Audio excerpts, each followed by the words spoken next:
AI is entering into our basic infrastructure, just like electricity or water or oxygen. It's becoming part of everything, and but how it's going to happen is really depends on us. Right. And I mean us, society. It's Voices of Innovation invites big thinkers with bold ideas to talk about the influence of technology in today's society. I'm your host, Lev Gonick, and we're recording today's episodes from the Agentic AI and the Student Experience Summit, a global gathering of over 600 education and industry leaders hosted by Arizona State University. Let's jump in. Welcome to another episode of Voices of Innovation. I'm thrilled to be able to introduce you all to Marina Gorbis from the Institute for the Future. Welcome, Marina. Thank you. It's great to have you you here. Yeah, it's lovely to have you here. Why don't we just start by you sharing with everybody a little bit about the Institute for the Future, an organization which I've spent years and years enjoying participating in, reading. Tell us a little bit about it and the kind of work that you do. Sure. So the Institute, we're nearing on our 60th anniversary, which is kind of daunting and humbling. But we're a nonprofit research organization. One of the first things I always say is that we don't predict the future. We're the kind of futurists who don't believe that you can predict the future, and that's actually a good thing. So we help people systematically think about the future, about possibilities, whether it's in scenarios or trends or different kind of stories that are very plausible and likely. And ultimately, it's about helping people make better decisions. So it's not about prediction and it's not about foresight so much, but it's about decision making. Great. Well, really appreciate that level set so that folks understand and folks won't be asking, so how come she didn't predict the future? But what I'd love to sort of set up now is just a bit of a conversation. You know, we're gathered here at ASU for this gathering of like over 600 people who are trying to invent the future in this AI moment that we're in. Everyone is trying to balance out the sense of opportunity against some sense of the disruption that is sitting in front of us. I'd love you to first start with helping the audience understand how you think about engaging with organizations, because that's what you and your colleagues do for a living, when they're trying to figure out how to design and lean forward into inventing the future for the missions that they're working on. Sure. We actually train people in future thinking, and I think it's really important for different people in the organization to have that capacity. So a lot of our work is about building that capacity. And we always start, there are different rules and different practices that futurists use, and we've honed those practices over a long period of time. One of the things we think about is historically, like this is not the first time new technology has entered our society, and it's pretty transformational. So what are some of the patterns in history that can help us understand how new technologies enter? What capacity do they have? First of all, you do have to understand the technologies and what are the capacities of these technologies, but we firmly believe that its technologies by themselves is not what's transformative for society, because they enter into social arenas, regulatory arenas, people's culture, norms. So we look actually a lot at history. Think of myself as much as a historian as a futurist. And I think maybe that's why personally I resonate so much with what you and your colleagues do, because I also think of myself as a student of history and trying to both learn from it, but also not be captured or captive to it along the way. And, you know, I think one of the things that we've had conversations with at ASU here is that this is not the first age of chaos that we as a human species have had to work our way through. But if I can, you've written a really important and I think influential paper on strategy in an age of chaos. And I wonder if you might just briefly, for our viewers and listeners, kind of outline the thesis of the four different mental or the mindset frameworks that inform that particular work to help people, again, think about how they and their organizations can lean into this moment by thinking about history, but also having a strategy that they can work on, or develop a strategy that they can work on. Yeah. One of the things we talked about in terms of what is the skills you need in this moment to really navigate this period, age of chaos, and disruption. And we talk about that you need two skills. You need improvisation and you need imagination. And definitely every day we wake up to something previously seemingly unimaginable on our horizon, right? And you have to improvise. We all have to improvise. So future thinking does not mean that you don't need to deal with exigencies and needs of today. You very much need to do so. But if you just constantly fighting and improvising all the time, you're not going to get out of it, because ultimately you need to think about what is the future you want to build, what agency do you have to build that future, what's desirable. So you need to kind of create what we call temporal bandwidth. You need to operate across time horizons. You have to deal with today, but you also have to think and imagine future possibilities. And that's a lot of the work of futurists, is kind of building that temporal bandwidth. And why do we as humans have a hard time being able to work in multiple temporal frames at the same time? Oh my gosh, that's my favorite question. There are so many reasons, actually. There's research in neuroscience. Hal Hirschfeld, who is at UCLA, he's a neuroscientist who actually did take fMRIs of people's brains when they think about the future. And it turns out that when you think about family or friend or yourself today, certain part of prefrontal cortex lights up. Right. But when you think about the stranger, it powers down. Right. So when we think about ourselves in the future, ask people, what would you be in 10 years from now? It's the same as if you're meeting the stranger. So our brains are not wired to think about the future as something that's close. It's something that's familiar. It's a stranger. It's a strange experience. It's interesting because, again, this is as almost always, these conversations are unscripted in many ways. There's additional fMRI research, which is interesting on how humans respond to chaos and to crisis.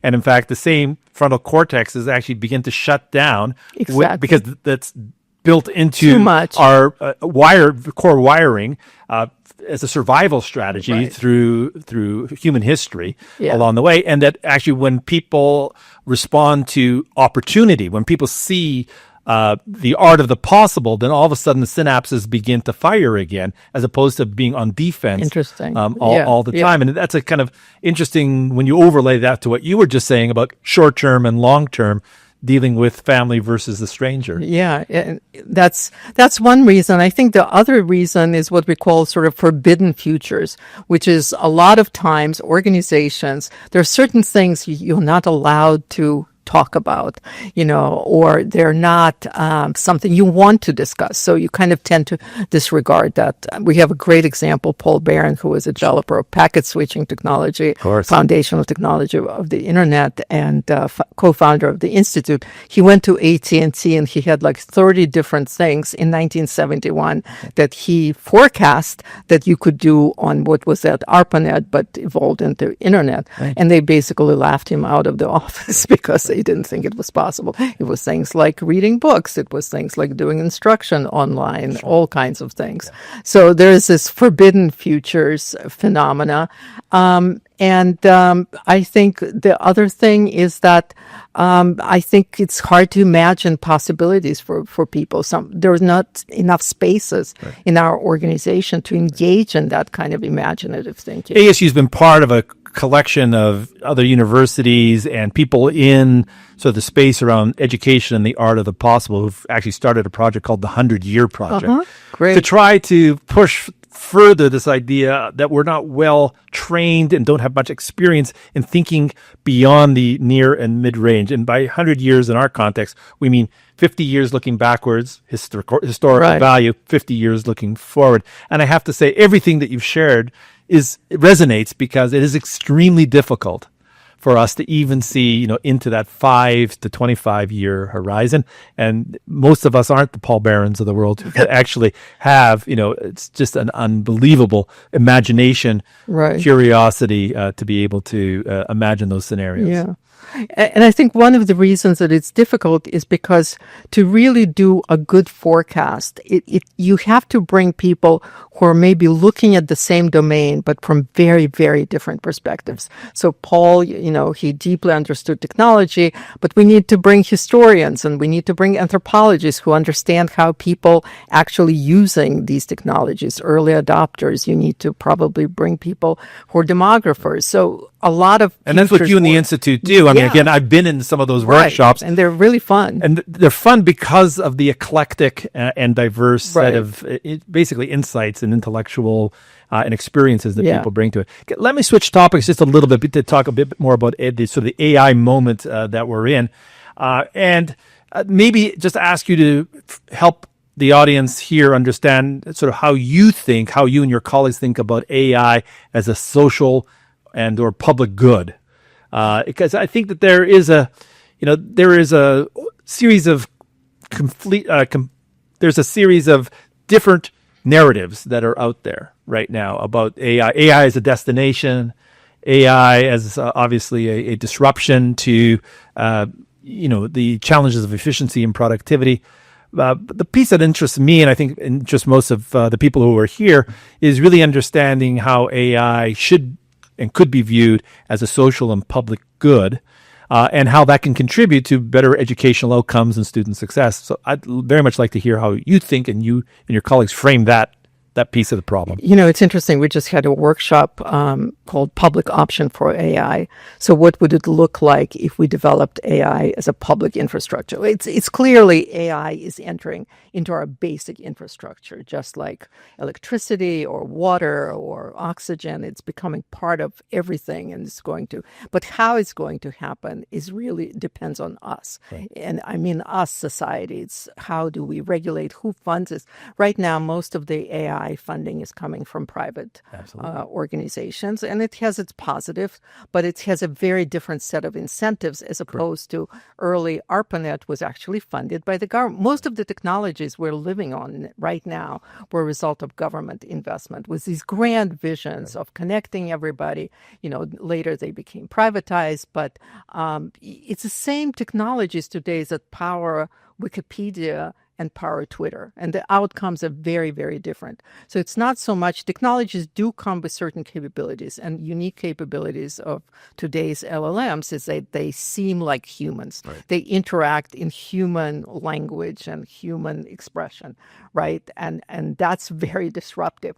But again, it's a capacity, it's a capability that can be shaped in different ways. And my sense is that you're particularly focused in on how to frame a conversation with people about what could constitute AI for public good, right, as opposed to AI for private value or even personal value, which are different value propositions than what for public good. And we're not talking enough about sort of that grander vision for AI, like what AI is capable of doing in science and the kind of discoveries, what AI is capable to do in terms of infrastructure and public infrastructure. We're so focused on individuals and what individuals can do and social media and all of these things. It's like I worry that we're losing that grander vision for AI. I'll share with you, and maybe we'll sort of round towards this question to finish our brief conversation today.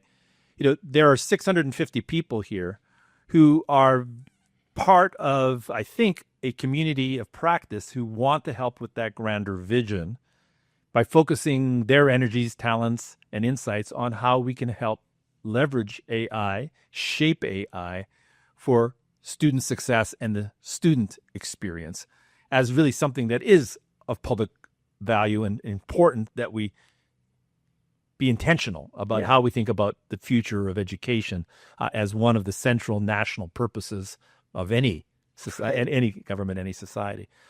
Any thoughts about kind of a key message that folks who'll be watching us after this event about how you think of how best to approach the question of AI and this moment and the student experience?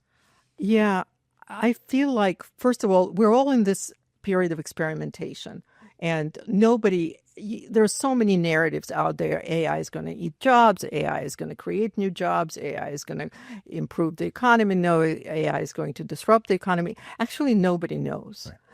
And so this is a grand period of experimentation. To the degree that everybody here is engaging that's great. But I think also kind of thinking critically and coming together as communities and thinking and sharing, what are those experiments? What are we learning?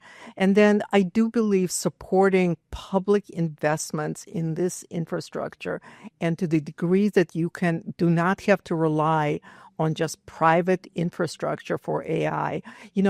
People are building like small islands of AI, with small community with open source or other tools that do not rely completely. I'm not saying, there's great private tools, but just having pockets almost as a competitive force, right? So that the private investors do better, and what comes out is better. We need kind of the counterbalance to that. And I think, at ASU, as one institution committed to, both innovating and having, a responsible or principled approach to all the technology innovation that we do, I think we think long and hard about that because we want to achieve speed.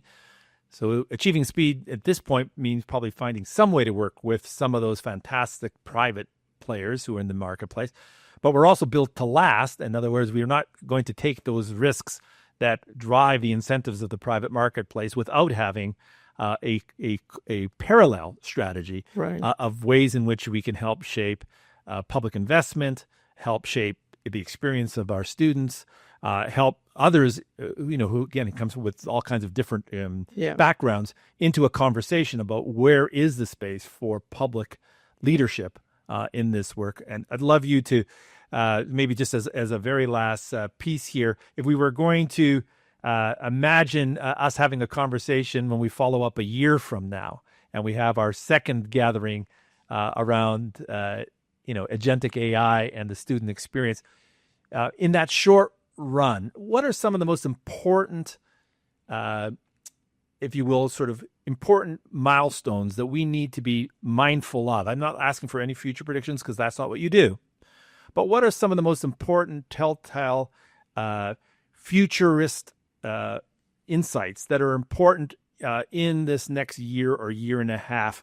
Will we see a public opportunity at the state level or at the local level? Are we counting on that? Will we see the open source community come forward with, as it happens today with Meta and Llama, a significant counterforce to, or at least, alternative force that is in play? So maybe what I'm asking you for is less prognostication and more sort of insights to the dynamics in this next year or so. Right. What we are tracking, we look at signals, like what are people doing on the outside? There are signals of something interesting. Right. And one of the areas we're following is community AI, community-based AI tools. So communities themselves creating AI applications based on their data that's shared. So, for example, groups of journalists who are investigative journalists who have to work with tremendous amounts of data, right? They're collaborating and creating their own AI platforms where they can share tools, where they can share the costs, the infrastructure, and all of those. And so to me, I think that's a very hopeful signal. And we're tracking a lot of that, like what's happening with communities and how communities are able to create their own infrastructure that's maybe not massive, but serves their needs. And ultimately, how does it improve community intelligence? So the goal is not community AI, but it's community intelligence. Well, what an inspirational way to finish a little time together. Marina, can't wait to hear your remarks in less than 30 minutes downstairs in front of this fabulous group of colleagues who've come from all over the world. Amazing. I very much appreciate you taking time to be here in general, and especially for taking this. Thank you so much. And thank you for hosting this event. Absolutely. Thank you. Thank you.